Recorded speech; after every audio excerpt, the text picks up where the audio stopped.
받았음에도 세상 속에서 하나님의 자녀로 구별되지 못하고 물질에 대한 욕심과 이생의 자랑과 나의 만족과 유익을 위하여 살았음을 이 시간 고백합니다. 하나님의 크신 은혜로 이 시간 용서하여 주시고 깨끗게 하여 주시사 신령과 진정으로 예배드릴 수 있도록 인도하여 주시옵소서. 26년도 교사 헌신 예배를 허락해 주셔서 참으로 감사합니다. 부족하고 연약하지만 하나님의 귀한 사랑을 경험하게 하시고 그 사랑과 은혜에 감격해서 교사로 헌신할 수 있게 하시니 참으로 감사합니다.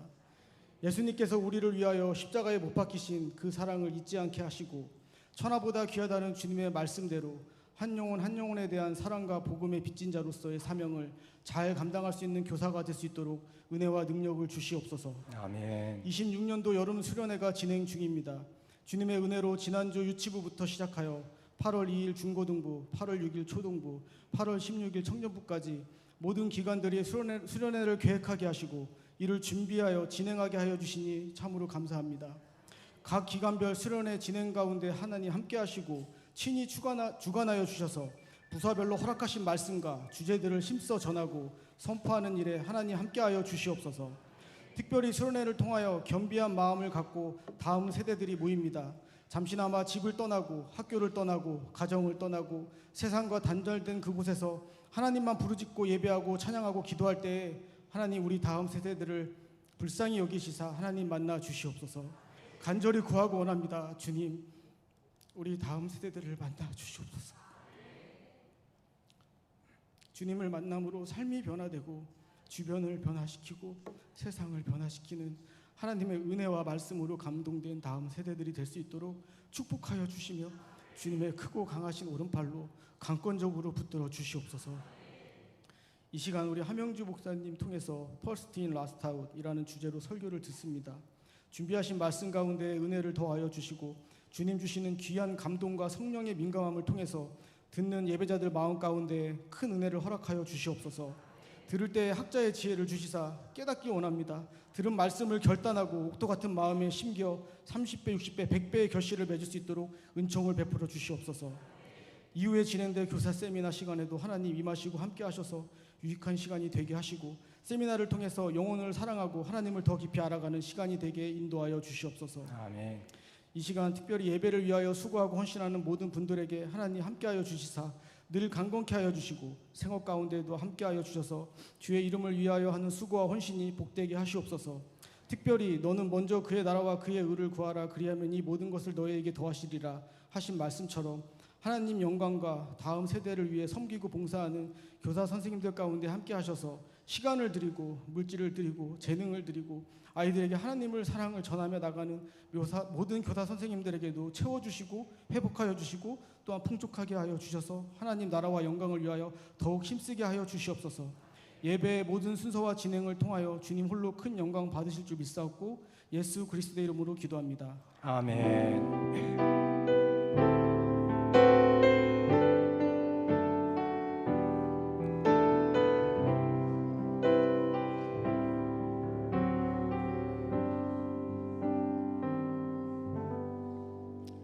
이 시간 하나님께서 우리에게 주신 말씀은 요한복음 10장 3절에서 5절 말씀과 16절 말씀입니다.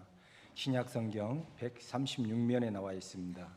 요한복음 10장 3절에서 5절 말씀과 16절 말씀입니다. 신약성경 136면에 있습니다. 다 같이 합독하겠습니다.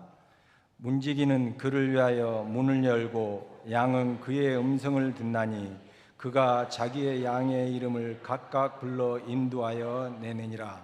자기 양을 다 내놓은 후에 앞서가면 양들이 그의 음성을 아는 고로 따라오되 타인의 음성은 알지 못하는 고로 타인을 따르지 아니하고 도리어 도망하느니라. 16절 말씀. 또 우리들을 아니한 다른 양들이 내게 있어 내가 인도해야 할 터이니 그들도 내 음성을 듣고 한 무리가 되어 한 목자에게 있으리라. 아멘. 이 시간은 교사들 나오셔서 특성하신 후에 함영주 목사님 나오셔서 하나님 말씀 전하실 때 많은 은혜 받으시기 바랍니다.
주의 하나님 나를 찾아와 내게 던지신 그 물은 앞에 솔로몬처럼 답하고 싶었지. 하지만 뭐라 말해야 할지 몰랐어. 난 그저 엄마일 뿐. 아이의 손을 잡고 안개 속을 걸어가는 듯했어. 늘 나에게 묻곤 했지. 이제서야 떠오른다 하나. 물고 눈물을 닦고 떨리는 가슴 안고 이렇게 대답하네.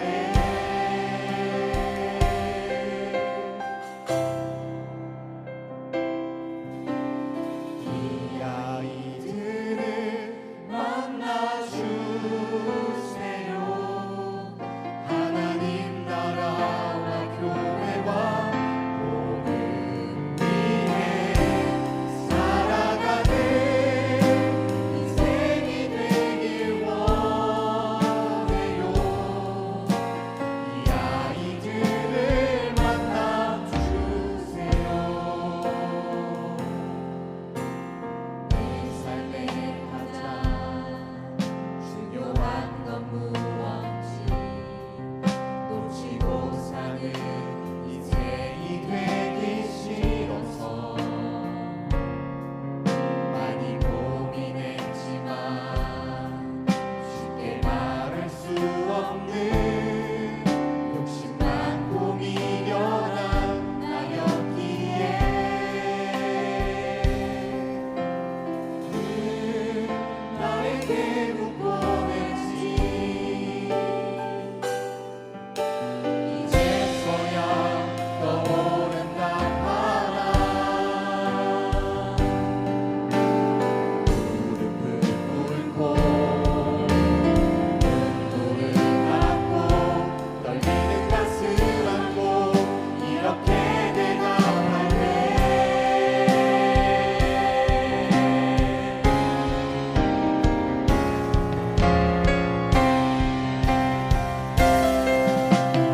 이 아이들을 만나주세요.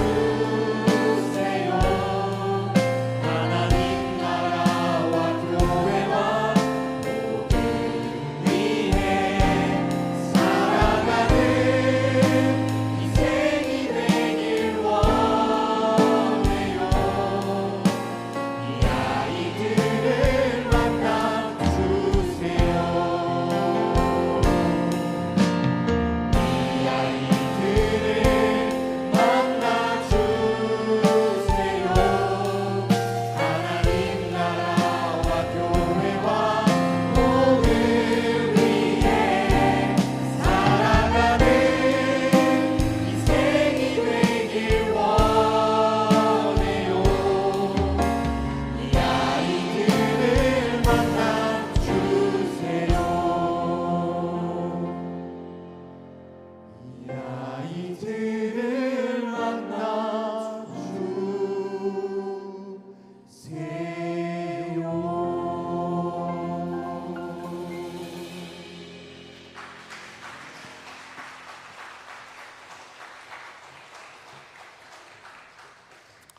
할렐루야. 여러분 반갑습니다. 얼굴을 보니까 하나도 반갑지 않은 표정이어서 다시 집에 돌아가야 되나 생각하고 있는데, 오늘 우리 교사원 신예배를 여름 행사를 앞두고 우리가 어떻게 하면 하나님 앞에 헌신할까, 다음 세대를 위해서 그런 마음으로 예배를 드리고 있습니다. 근데 한 가지 제가 본질적인 질문을 좀 드리고 싶습니다. 여러분, 누가 우리의 다음 세대의 가장 중요한 신앙교육의 주체일까? 진짜 누가 헌신해야 될까? 여러분, 다음 세대 신앙교육의 가장 중요한 주체가 누구라고 생각하십니까? 부모이죠. 교회학교 교사는 이따가 우리 이제 교사 혼신 예배 때도 교사 세미나 때도 말씀드리겠지만, 여러분 일주일이 겨우 168시간인데 그 중에 교사가 아이들하고 뭔가를 하는 시간은 길게 잡아야 2시간도 안 됩니다.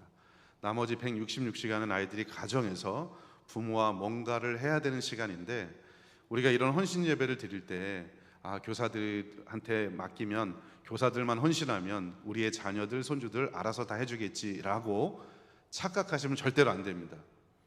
이분들은요, 헌신 예배를 하지 않아도 헌신하실 분들이에요. 여기 얼굴 아까 보세요. 찬양할 때 비장하잖아요. 진짜 헌신해야 될 사람들은 앉아있는 우리들이라고요. 우리가 자녀들, 손주들 수련회 성경학교 보내놓고 우리 이제 여보 시간 나니까 휴가 갑시다, 이게 아니라 목숨 걸고 기도하셔야 돼요. 진짜 내 자녀가, 내 손주가, 비록 이 교회는 안 다녀도 내 손주와 내 자녀가 이번 여름 행사를 통해서 하나님을 인격적으로 만나게 도와주시옵소서.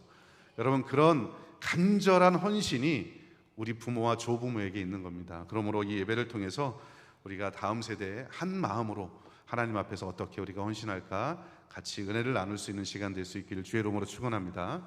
여러분, 소방관 그리고 공병대, 군대에서 공병대가 있는데 이 두 부류의 공통점을 아십니까? 여러 가지 공통점이 있겠지만 이 두 부류는요, 첫 번째, 항상 위기의 상황에 등장합니다. 두 번째는 맨 먼저 들어가서 마지막까지 일을 처리하고 맨 마지막에 나오는 사람이 바로 이 두 부류의 사람들입니다. 여러분, 한번 소방관을 생각해 보십시오. 불이 났습니다. 위기의 상황이죠. 제일 먼저 아무도 들어가지 않지만 그 위기의 상황에 제일 먼저 불 속으로 뛰어 들어가는 사람이 소방관입니다. 그리고 맨 마지막까지 혹시라도 잔불 하나가 있을지 몰라서 끝까지 책임지고 마지막까지 남아있는 사람이 바로 이 소방관입니다. 공병대는 어떻습니까? 여러분, 군대 갔다 오신 분은 다 아시죠? 군대 얘기를 목사님 앞에서 하려고 하니까 좀 쑥스럽긴 합니다. 저보다 2배 이상을 하신 분이기 때문에. 여러분, 군대에서 공병대 여러 부대가, 저는 이제 기갑부대에 있었는데요, 저 같은 기갑부대는 전쟁이 나면 일단 후방으로 갑니다. 그러다가 나중에 올라가는. 근데 제일 먼저 가는 부대는 공병대죠. 길이 없습니다, 그죠? 그러면 길을 놉니다. 제일 먼저 전쟁이 나면 들어갑니다. 그리고 마지막까지 거기에 폭발물을 설치하고 나올 때 적군들이 내려오지 못하도록 마지막까지 현장을 보존하고 내려오는 부대가 바로 이 공병대입니다. 그래서 여러분, 공병대의 트레이드 마크 구호가 뭔지 아십니까? 시작과 끝은 우리가입니다. 이 구호가 시작과 끝은 우리가, 이게 공병대입니다. 처음에 들어가고 마지막까지. 저는 영적인 소방관, 영적인 공병대가 누굴까? 다음 세대를 향한 영적인 소방관이 누굴까? 바로 교회학교 교사들, 우리 부모들이라고 생각합니다. 그래서 여러분, 이 소방관, 뉴욕의 소방관이었던 존 살카라는 사람이 책을 하나 썼습니다.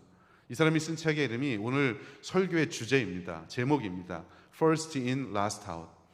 진짜 소방관이 뭐 하는 사람이냐? First in, 먼저 들어가고 last out, 마지막까지 한 사람을 책임지는 사람이 소방관이다. 근데 이 책은요, 리더십 책입니다. 그러니까 진짜 리더는 어떤 사람이라고요? 제일 먼저 들어가서 영혼을 구하고 마지막까지 끝까지 책임지는 사람이 진짜 리더다라고 하는 겁니다. 말씀드린 대로 교회학교 교사들, 우리 부모들이 저는 이 first in, last out 해야만 하는 영적인 소방관의 위치에 있는 그런 사람들이라고 생각합니다. 우리가 최후의 보루이죠. 여러분, 다음 세대 아이들에게 마지막까지 우리가 책임져야 될 사람이 바로 우리 교회학교 교사들 그리고 부모들인 것만은 확실합니다. 여러분, 지금 상황이 얼마나 위급한지 말 안 해도 잘 아실 겁니다. 일반적으로 교회가 해야 될, 태어나서 죽을 때까지 5가지 커리큘럼은 모든 사람들이 해야 되는데, 그게 뭐냐면 예배, 교육, 교제, 봉사, 전도입니다. 이 5가지 커리큘럼을 교육적인 관점으로 잘 수행하는 것을 일컬어서 교육 목회라고 부릅니다. 그런데 이 교육 목회는 우리가 소위 유치부에서 중고등부까지만 해야 되는 게 교육 목회가 아니고요, 태어나서 죽을 때까지. 그죠, 여러분? 우리 유치부 애들도 예배, 교육해야 되잖아요. 교제, 봉사, 전도 다 해야 되죠. 우리 어르신 권사님들도 예배 드려야 되고요, 교육 받아야 되고, 교제 봉사전도 다 해야 됩니다. 이 5가지가 모든 사람들이, 신앙을 가진 사람은 모든 사람들이 해야 되는데, 문제는 코로나 이후에 이 5가지의 빨간 신호등이 들어왔다는 겁니다. 여러분, 특별히 다음 세대 한번 놓고 한번 가만히 살펴볼까요? 예배 얼마나 무너졌는지 아실 겁니다. 얼마 전에 2024년도죠, 2년 전이죠, 목회데이터 연구소에서 코로나가 2020년 있었으니까 한 4년 정도 지난 다음에 예배 회복률에 대해서 조사를 했습니다. 성인들의 예배 회복률이 87%인데 학생 회복률은 81%입니다. 그런데 뭐 그럴 수 있죠. 성인들 코로나 이전에 비해서 예배 회복률이 87%, 다음 세대 아이들이 81%인데 2024년도 기준입니다. 그런데 25년도 작년이죠. 작년 기준으로 다음 세대 아이들의 예배 회복률이 78%로 뚝 떨어졌어요. 코로나가 지나면 회복될 줄 알았는데 코로나가 끝났음에도 불구하고 여러분 한 해 만에 24년도에서 25년도 넘어가면서 81%에서 78%로 더 낮아졌다는 사실이 무엇일까? 단순히 코로나 문제 때문만은 아니라는 겁니다. 예배가 가장 중요하죠. 우리 오늘 세대도 그렇고 다음 세대도 그렇고 예배에서 실패하면 다 끝나는 겁니다. 우리 다음 세대 아이들이 예배에 실패하면 다 끝나는데 여러분, 예배 회복률이 70%대밖에 되지 않는다는 것. 두 번째 커리큘럼, 교육은 어떠합니까? 여러분, 예배와 성경 공부 끝까지 다 참석하고 집에 가는 아이들이 31%밖에 되지 않습니다. 이게 설문조사의 내용입니다. 조사의 내용입니다. 그러니까 나머지 3분의 2 이상은요, 예배만 드리고 가거나 아니면 안 오고 늦게 와갖고 성경 공부만 하고 가거나 뭐 이 정도라는 거예요. 아마 여러분 교회학교 교사들 여러분 잘 아실 겁니다. 아이들 교회 안 오는 거 뿐만 아니라 교회 왔다가도 성경 공부 안 하고 교육 안 받고 돌아가는 애들이 꽤 많이 있습니다. 더더군다나 시험 기간 때가 되면, 고3이 되면 형식적으로 교회는 나오지만 성경 공부하지 않습니다. 하나님의 말씀을 체계적으로 배우지 않아요. 교육도 무너졌습니다. 교재는 어떠합니까? 여러분, SNS 하면서 인공지능이 발달했죠. SNS, 비대면 관계에 익숙해졌잖아요, 코로나 이후에. 그러면서 교사와 아이들이 만나는 것에 아이들이 익숙해지지 않습니다. 아이들끼리 만나는 것도 불편해합니다. 교재가 무너졌어요. 면대면으로 만나서 인격과 인격이 만나서 뭔가 역사를 이뤄야 되는데 이것도 무너졌다는 거예요. 봉사와 전도는 어떠합니까? 여러분, 아이들 봉사 원래부터 안 했고요, 전도 원래부터 안 했죠. 근데 여러분, 종교가 필요 없다고 생각하는 아이들이 반 이상이나 됩니다. 그러니까 전도에 대해서 의미가 없는 거예요. 영적으로 위기죠. 이런 상황이라는 거예요. 이게 다음 세대 현실입니다. 그런데 여러분, 이런 수치상으로 나타난 문제만이 문제가 아닌 거예요. 위기라는 게 우리가 알고 있는 이 수치상으로 나타난 문제만이 아닙니다. 질적인 위기는 더욱 심각합니다. 여러분, 다음 세대 아이들에게 술과 담배는 더 이상 문제가 되지 않아요. 그냥 자연스럽게 마시고 해도 되는 거예요. 물론 술, 담배가 구원의 문제하고 제가 연결짓는 건 아니지만 적어도 예수 그리스도를 믿는 사람들은 거룩한 삶을 추구해야 되는데 거룩에 대한 개념이 완전히 깨져버렸습니다. 내가 자유롭게 내 마음대로 합니다. 동성애 여러분 자연스럽게 받아들입니다. 우리 다음 세대 아이들에게 동성애가 잘못됐다고 이야기하면 거부 반응을 일으킵니다. 왜 그런지 아십니까? 매스컴과 문화를 통해서 이미 동성애를 자연스러운 사랑의 유형으로 받아들이고, 지금은 조금 2022 교육과정이 개정되면서 조금 바뀌었지만 2015 교육과정 개편될 때 성혁명적인 내용이 교과서 안에도 들어가 있어요. 그러니까 가족의 유형 중에 동성애 가족도 이미 들어가 있는 거예요. 이런 것들을 아이들이 배우는 겁니다. 질적으로 우리가 상상하는 것 이상으로 위기라는 거예요.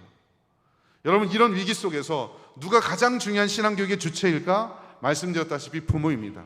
그런데 안타깝게도 부모가 준비가 돼 있느냐, 우리 조부모들이 우리 자녀들 손주들 교육하는 거 준비가 돼 있느냐 생각해 보면 별로 그렇게 준비가 안 돼 있죠. 결국 마지막 남은 최후의 보루가 누굴까? 저는 교회학교 교사들이라고 생각해요. 여러분이 스스로 나는 마지노선이다라고 생각을 하셔야 돼요. 여러분, 마지노선이 뭡니까? 1차 세계대전이 끝나고 독일군이 더 이상 프랑스 국경으로 넘어오지 못하도록 마지노라는 사람이 라인을 그었습니다. 이게 마지노선입니다. 이 마지노선이 무너지면 독일군이 쳐들어와서 우리 프랑스는 끝나는 겁니다. 그래서 이 마지노선을 끝까지 사수해야 되는 거죠. 물론 나중에 무너져 버렸죠. 저는 영적인 마지노선, 다음 세대 신앙교육의 영적인 마지노선이 누구냐? 교회학교 교사들이라고 생각해요. 여러분이 무너지면 다 끝나는 겁니다. 말씀드렸다시피 가정에서 부모들이 신앙교육 제대로 안 합니다. 못 합니다. 우리가 비록 여러분 아이들하고 직접 가르치는 시간이 20분, 30분밖에 안 되지만 그 시간에 목숨 걸어야 되고, 여름 수련회, 해마다 오는 여름 수련회 형식적으로 이번에도 왔으니까 그냥 해야지, 여름 수련회 매년 오는 거니까 해야지, 이렇게 생각하시면 안 돼요. 이번 여름 행사, 여름 수련회 성경학교를 통해서, 나를 통해서 우리 아이들이 예수 그리스도를 인격적으로 만나도록 어떻게든지 해야 되겠다. 우리가 무너지면, 내가 무너지면 내게 맡겨준 다음 세대 아이들은 다 끝나는구나. 여러분, 그런 마음의 자세를 가지고 아이들 앞에 서셔야 됩니다. 오늘 그래서 여러분이 헌신 예배를 드리면서 교사들 그리고 우리 모두가 다 이 다음 세대 아이들을 어떤 마음으로, 예수님께서 이 아이들 다음 세대를 어떻게 바라보셨고, 그럼 우리는 우리에게 맡겨진 영혼들을 어떻게 바라보고 가르쳐야 될 것인가에 대해서 이 요한복음의 내용을 가지고 잠시 생각해 보려고 합니다. 여러분, 오늘 본문의 내용은요, 선한 목자, 우리 교육학에서는 예수님을 일컬어서 Jesus the Master Teacher 이렇게 부릅니다. 위대한 교사, 위대한 교사이신 선한 목자이신 예수님께서 다음 세대 우리 아이들을 어떻게 목양하셨는지 이 본문에서 우리에게 말씀하고 있습니다. 요한복음 10장의 배경은요, 목자와 양에 대한 이야기로 시작합니다.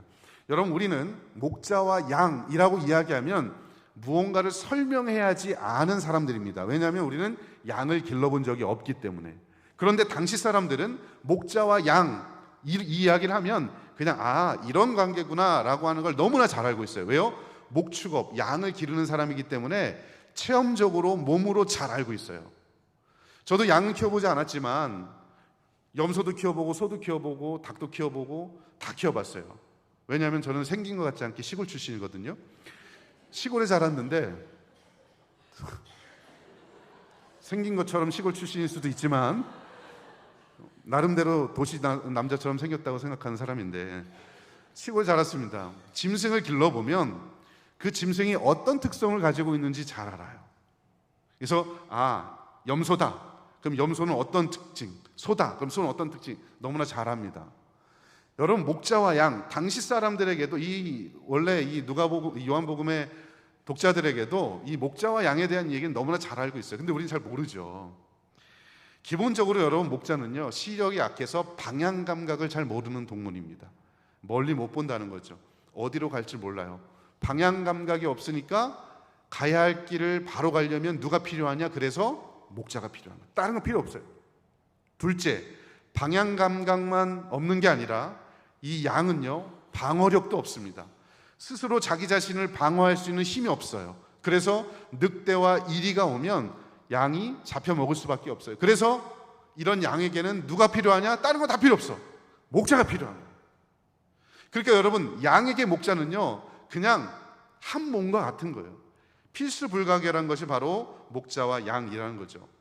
이런 양들에게 어떤 사람이 진짜 좋은 목자냐? 오늘 본문에서 바로 그걸 보여주는데, 이 한 마리의 양을 놓고 first in, 맨 먼저 들어가고 앞서서 본을 보이고 last out, 끝까지 양과 함께 머무르면서 양을 책임지는 목자가 진짜 목자다라고 하는 걸 예수님이 선한 목자이신 예수님께서 요한복음 10장에서 이 말씀을 우리에게 주시는 겁니다. 여러분, 첫 번째 first in, 이게 바로 우리가 읽었던 요한복음 10장 4절에 나오는 내용입니다. 10장 4절에 뭐라고 말씀이 나오냐면, 자기 양을 다 내놓은 후에 앞서가면 양들이 그의 음성을 아는 고로 따라오되.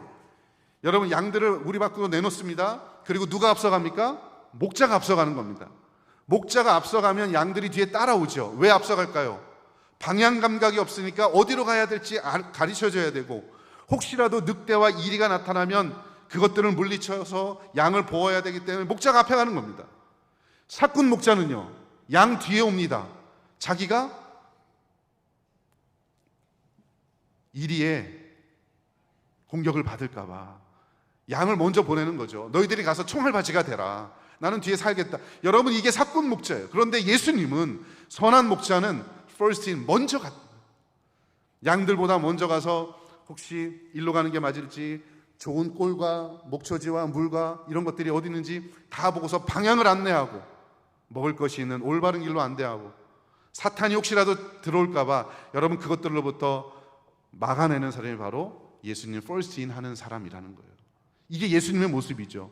라스트하우스는 어떠합니까? 우리가 아까 16절 읽었잖아요. 요한복음 10장 16절 제가 다시 한번 읽어볼게요. 또 이 우리에 들지 아니한 다른 양들이 있어 내가 인도하여 할 터이니 그들도 내 음성을 듣고 한 무리가 되어 한 목자에게 있으리라. 양을 다 뺐어요. 근데 내 양이 아니지만 혹시라도 우리 안에 다른 양들이 있는지 살펴보는 겁니다. 마지막까지 들어가서 혹시라도 뒤떨어진, 남겨진, 소외된 양은 없는지 끝까지 라스트아웃 챙기는 게 바로 목자라는 겁니다. 예수님께서 바로 그렇게 하셨다는 거죠. 여러분, 위대한 교사이신 예수님께서 그런 목자로서의 본을 보여주셨다면 우리는요, 작은 목자들이잖아요. 예수님을 따라가는 작은 목자들인 우리도 예수님이 하셨던 대로 양들보다 앞서가면서 본을 보이고 양들 뒤에서 끝까지 책임지면서 이 한 영혼에 대한 간절함과 치열함을 가지고 이 양을 책임지는 것, 이것이 바로 저와 여러분에게 맡겨진 사명인 줄로 믿습니다. 그 마음을 가지고 다음 세대를 사역할 때 하나님께서 우리 다음 세대에 복 주신다는 거예요. 여러분, 제가 하나씩 좀 살펴보겠습니다. 먼저 first in, 먼저 들어가셨던 예수님의 모습, 이 모습이 어디에 대표적으로 나오느냐? 요한복음 13장 1절부터 20절 말씀에 보면 제자들의 발을 닦아주는 모습이 등장합니다. 우리가 잘 아는 것처럼 유대 지역은 돌짝밭으로 돼 있죠. 먼지가 많이 있습니다. 사막 같은 곳이죠. 그러니까 손님이 오면 제일 먼저 하는 것이 발을 닦아주는 겁니다. 근데 그 발은 그 집에서 가장 낮은 종이 손님의 발을 닦아주는 거죠. 그런데 어느 날 갑자기 제자들 앞에 예수님께서 무릎을 꿇어요. 그리고서 상상도 할 수 없는 일을 하십니다. 제자들의 발을 하나씩 닦아주세요. 말도 안 되는 일입니다. 우리는 여러분 이 본문 말씀을 읽을 때 예수님이 그냥 닦아주셨겠구나 라고 생각하지만 당시의 문화적인 배경과 맥락과 상황 속에서 이 본문을 읽으면 말도 안 되는 얘기입니다. 어떻게 만왕의 왕이신 예수님께서, 하나님의 아들이신 예수님께서, 위대하신 분이 가장 낮은 종이 아닌 무릎을 꿇고 누군가의 발을 닦아준다? 말도 안 되는 얘기죠. 그런데 예수님께서 제일 먼저 제자들 앞에서 무릎을 꿇고 그 앞에서 발을 닦아주셨습니다. 그리고 나서 예수님께서 하신 말씀이 이 말씀입니다. 요한복음 13장 14절 이렇게 말씀하십니다. 내가 주와 또는 선생이 되어 너희 발을 씻었으니 너희도 서로 발을 씻어주는 것이 옳으니라. 내가 너희에게 행한 것 같이 너희도 행하려 하여 뭘 보였노라? 본을 보였노라. 본을 보이는 거예요. 제자들이 내가 승천하고 나서 섬긴다는 게 무엇인지 모르니까 이런 게 진짜 섬김이야 라고 first in, 먼저 가면서 앞에 가면서 본을 보여주시는 거예요. 진짜 섬김은 이거야. 여러분, 우리가 다음 세대 아이들을 가르치는 교사, 부모, 조부모로서 우리가 해야 될 것들이 바로 이런 겁니다. 애들한테 뭔가 하지 말라고만 이야기할 게 아니라 내가 먼저 믿음의 본을 보이는 거예요. 섬김의 본을 보이는 거죠. first in 하면 아이들은 따라오게 돼 있어요. 두 번째, 대표적으로 예수님께서 먼저 first in 하셨던 모습이 뭐냐? 기도의 본을 보여주신 겁니다. 예수님께서 사역의 바쁜 중에 따로 한적한 곳에 가서 기도하셨다라는 구절이 성경 여러 곳에 나옵니다. 누가복음 5장, 6장, 9장, 마가복음 6장 등등에 보면 예수님께서도 사역에 피곤하심에도 불구하고 항상 예수님은 제자들과 분리돼서 따로 한적한 곳에 또는 새벽 이른 미명에 예수님께서 따로 가셔서 기도하셨어요. 그 사역을 위해서. 여러분, 제가 질문 하나 드릴게요. 예수님이 기도가 필요한 분일까요? 기도가 필요 없는 분일까요? 잘 모르겠어요? 내 일이 아니어서? 여러분, 예수님이야말로 기도가 필요 없는 분이죠. 왜요? 예수님은 하나님 그 자체예요. 예수님은 전지전능하신 분이에요. 기도하지 않으셔도 모든 일을 능력으로 하실 수 있는 분이 하나님 그분이신 예수님이세요. 그런데 여러분, 예수님께서 제자들도 하지 않는 기도를 예수님이 따로 한적한 곳에 가서 늘 기도하셨어요. 왜 그러셨을까? 기도 외에는 이런 능력이 나지 않는다는 걸 제자들에게 가르쳐 주시는 거예요. 먼저 앞에 가시면서 사역을 하는 사람은, 누군가를 가르치는 사람은, 오늘 먼저 난 사람은 먼저 기도하는 사람이야. 기도 외에는 이런 능력이 나타날 수가 없어. 기도 외에는 다음 세대들을 변화시킬 수 없어 라고 하는 걸 주님께서 가르쳐 주신 거예요. 그래서 기도가 필요 없으신 예수님께서 먼저 first in 기도하시는 거예요. 여러분, 위대한 교사 아닙니까? 예수님께서 금식을 하시고 40일 동안 금식하시고 나서 사탄에게 유혹받는 장면, 시험 받으시는 장면이 마태복음 4장, 누가복음 4장에 대표적으로 나타납니다. 순서는 조금 달라요. 마태복음과 이 누가복음의 순서는 조금 다르지만 40일 동안 금식하시고 돌이 떡이 되게 하라 유혹하죠. 먹고 사는 문제에 대한 유혹입니다. 권력에 대한 유혹을 하죠. 온천하를 보면서 절해라. 그리고 뛰어내려라. 너 구해줄 수 있지 않느냐. 권세와 명예에 대한 유혹입니다. 여러분, 사탄이 그런 유혹을 할 때 얼마나 여러분 40일 동안 금식하고 나서 얼마나 배가 고프셨겠어요. 그럼에도 불구하고 예수님께서 이 유혹을 이겨내셨습니다. 그러면서 이 유혹을 앞으로 당하게 될 우리 사랑하는 제자들, 성도들에게 하나님의 백성은 이 유혹에서도 이길 수 있는 거야. 사람이 떡으로만 사는 게 아니라 하나님의 말씀으로 사는 게 우리 신앙인의 본질이야 라고 하는 걸 먼저 앞에 가서 보여주신 게 이 예수님의 유혹당하신 이 사건의 핵심적인 내용입니다. 먼저 본을 보이셨죠. 여러분, 그러므로 위대한 교사이신 예수님은 항상 제자들보다, 우리들보다 앞서가시면서 본이 되어주셨다라는 겁니다. 저는 우리가 그런 일에 앞서가면서 우리 다음 세대에게 믿음의 본을 보이는 우리가 됐으면 참 좋겠습니다. 여러분, 근데 한 가지 안타까운 사실은요, 제가 몇 년 전에 통계조사를 한 내용이 있습니다. 교사들 한 1,500여 명 정도를 대상으로 아이들 한 1,500명 대상으로 한번 조사를 했는데요, 이런 질문의 내용이 이거였습니다. 너 교회 오는 이유가 뭐니? 누구 때문에 교회 오니? 라는 질문이었습니다. 그런데 흥미롭지만 조금 안타까운 내용입니다. 첫 번째, 청소년의 66%가 자기 신앙 때문에 교회 온답니다. 그리고 초등학생들의 52%가 자기 신앙 때문에 교회 온답니다. 저는요, 이 설문조사를 할 때 전제가 하나 있었습니다. 초등학생들은 부모 때문에 교회 갈 거라고 생각을 했고, 청소년 애들은 친구 때문에 교회 갈 거라고 생각을 했어요. 그 전제가 있었습니다. 그런데 여러분, 청소년 아이들의 3분의 2가 자기 신앙 때문에, 초등학생들의 반 이상이 자기 신앙 때문에 교회 온답니다. 깜짝 놀랐어요. 그리고 이제 뒤에 응답한 내용들이 있는데 흥미로운 건 이겁니다. 선생님 때문에 교회 오는 아이들 0.4%, 사역자 때문에 교회 오는 아이들 0.9%. 이게 우리의 현실이에요. 저 같은 사역자, 여러분 같은 교역자, 우리 때문에 교회를 오는 애들이 1%가 안 된다? 심지어 이유 없이 교회 온다고 응답한 애들이 4.8%예요. 그러니까 아무 생각 없이 오는 것보다 우리가 더 낮아요. 저 이걸 보면서 우리가 본을 보이고 있는가? 신앙과 삶의 본을 보이고 있는가?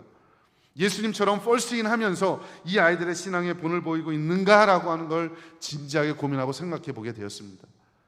여러분, 우리가 아이들 앞에 100마디 말보다 먼저 가서 묵묵히 본을 보이는, 여러분이 영적인 가마를 통해서 우리 아이들 변화될 줄로 믿습니다.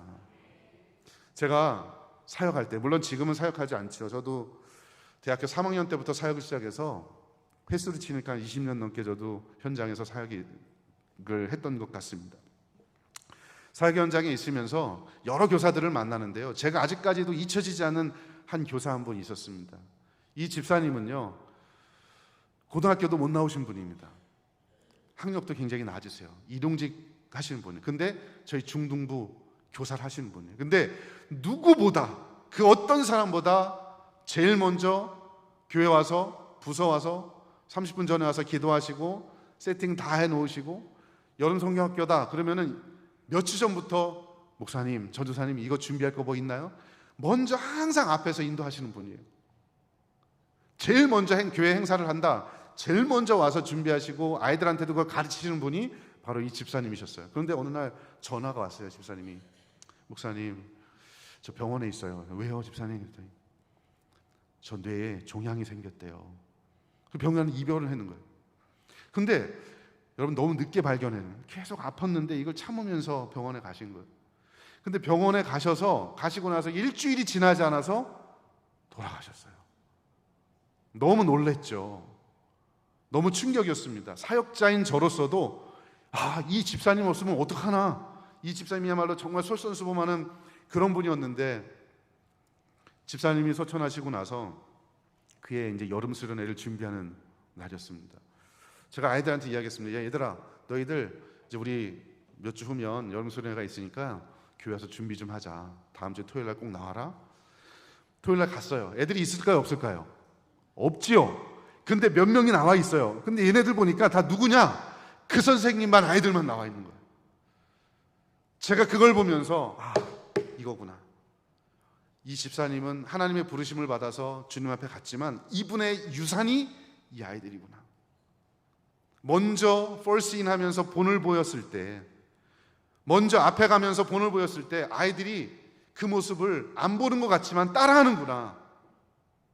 여러분, 중학생 애들 그거 하기 쉽지 않아요. 중학생 애들은 사람이 아닙니다. 얘네는 짐승이에요. 그죠? 사람은 말하다가 가끔 욕하지만 짐승들은 욕하다가 가끔 말하는 애들이에요. 중학생 애들이 그래요. 여러분 돌아가다가 보세요. 애들 그죠?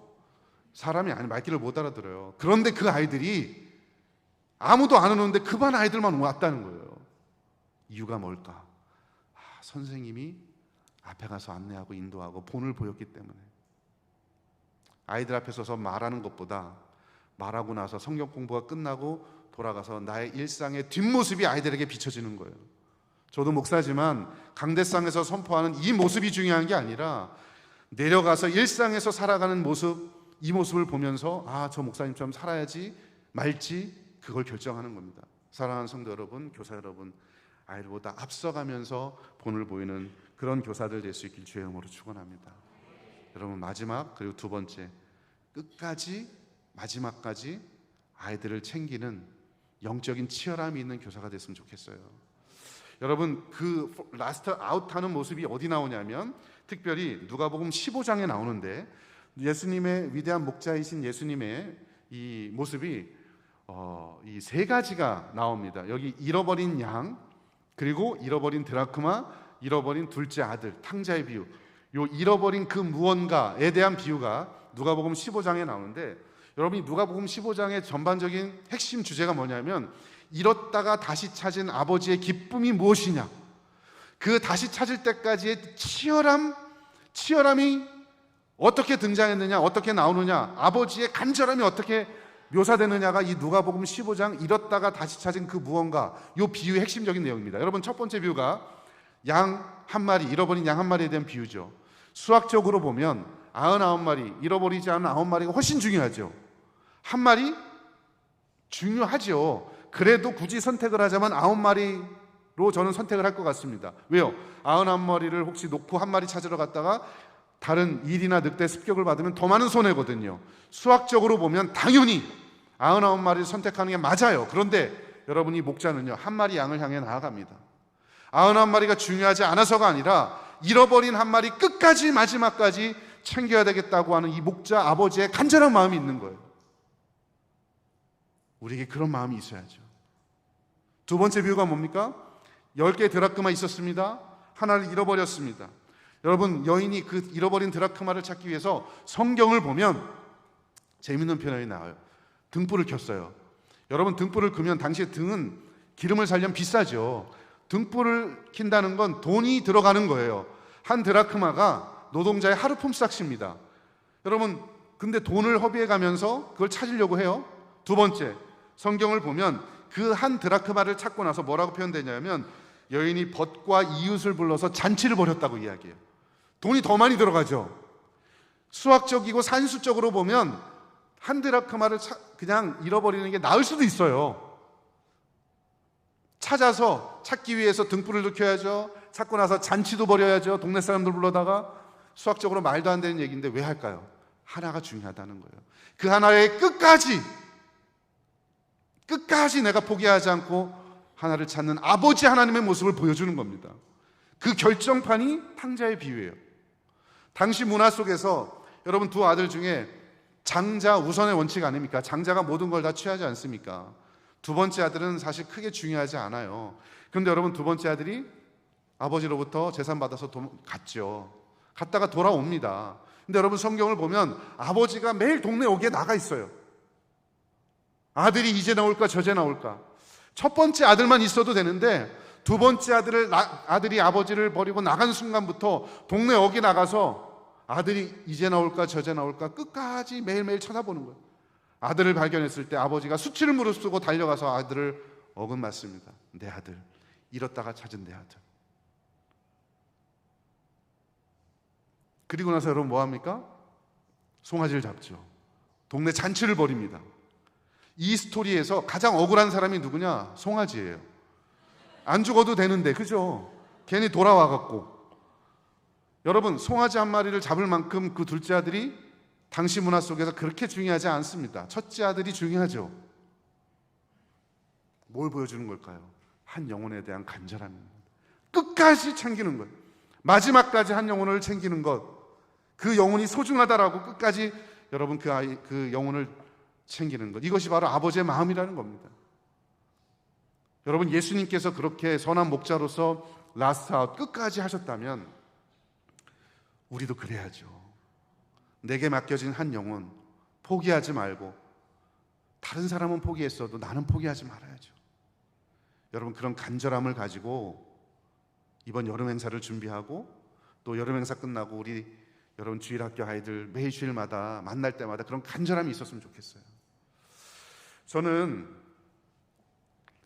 중학교 2학년 여름방학 때 수련회를 그렇게 가기 싫었습니다.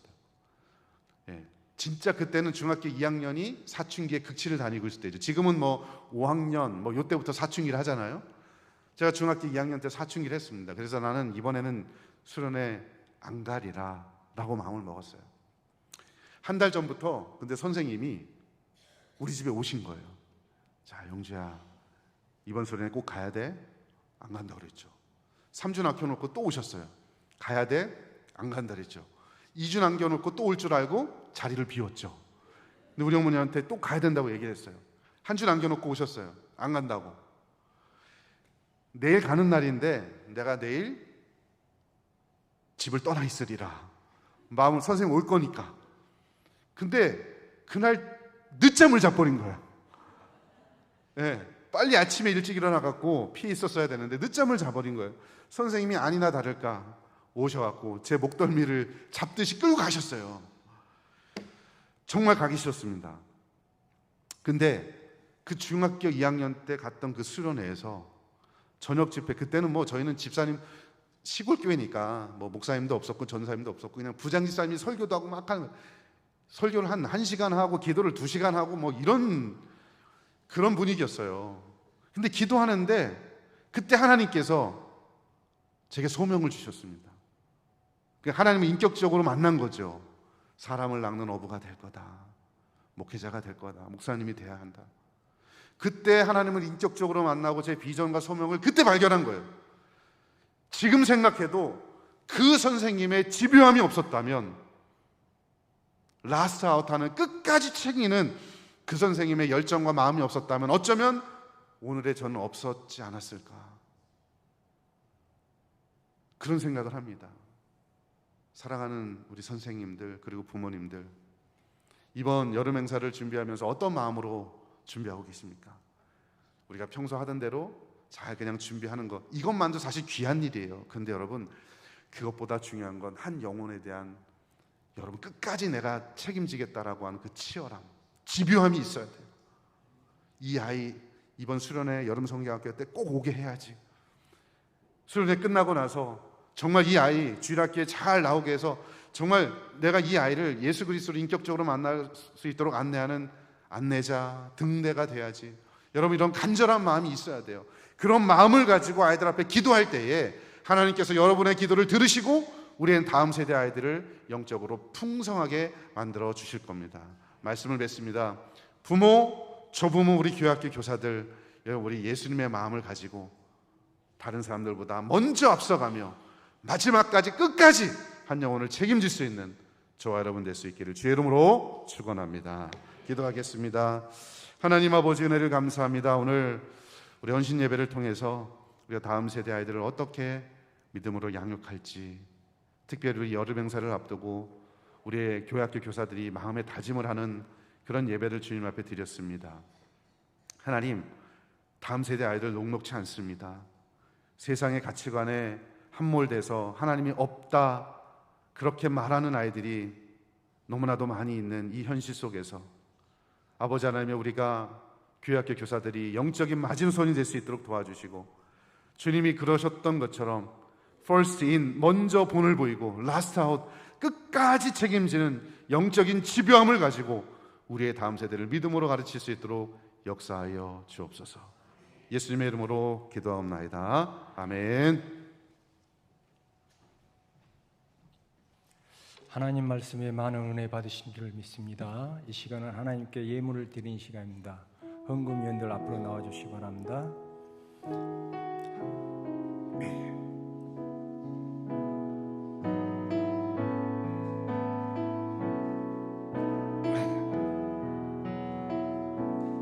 하나님은 너를 지키시는 자, 너의 우편에 그늘 대시니 낮에 해와 밤의 달도 너를 해치 못하리. 하나님은 너를 지키시는 자, 너의 환난을 명케 하시니 그가 너를 지키시리라. 너의 출입을 지키시리라. 눈을 들어 산을 보아라. 너의 도움 어디서 오나. 천지 지으신 너를 만드신 여호와께로다.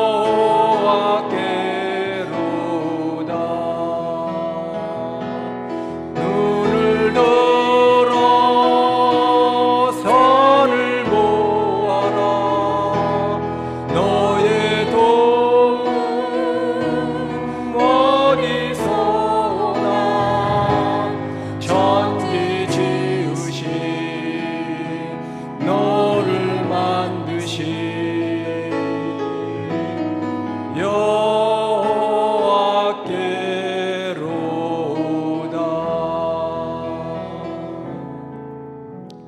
강사 목사님 드리는 예물 위해서 기도하신 후에 축도로 예배를 마치겠습니다. 하나님 은혜를 감사합니다. 오늘 교육위원회 예배, 헌신 예배를 드리면서 주님 앞에 빈손으로 나오지 않고 예물을 준비하여 주님 앞에 드립니다. 하나님이 예물을 기쁘게 받아 주옵소서. 이 예물 속에는 우리의 감사도 있고 기쁨도 있지만 때로는 우리의 눈물도 아픔도 기도의 제목도 들어 있습니다. 하나님, 저희들이 드린 이 헌물 예물을 주께서 받아 주시되 기도하는 것들 주님의 뜻 안에서 온전히 이룰 수 있도록 은혜 베풀어 주옵소서. 특별히 이 예물이 다음 세대 아이들을 위해서 쓰여질 때에 우리 하나님의 영광이 드러날 뿐만 아니라 우리의 다음 세대 아이들이 믿음으로 회복되는 놀라운 은혜를 경험할 수 있도록 역사하여 주시옵소서. 예수님의 이름으로 기도하옵나이다. 아멘. 교회 머리 되신 우리 구주 예수 그리스도의 은혜와 하나님 아버지의 사랑과 성령의 교통하심이 선한 목자이신 예수님처럼 먼저 그리고 마지막까지 다음 세대를 위해서 헌신하기로 다짐하는 이곳에 모인 모든 주의 자녀들 머리 위에, 특별히 교회학교 교사들 머리 위에 이제로부터 영원토록 함께 계실지어다. 아멘.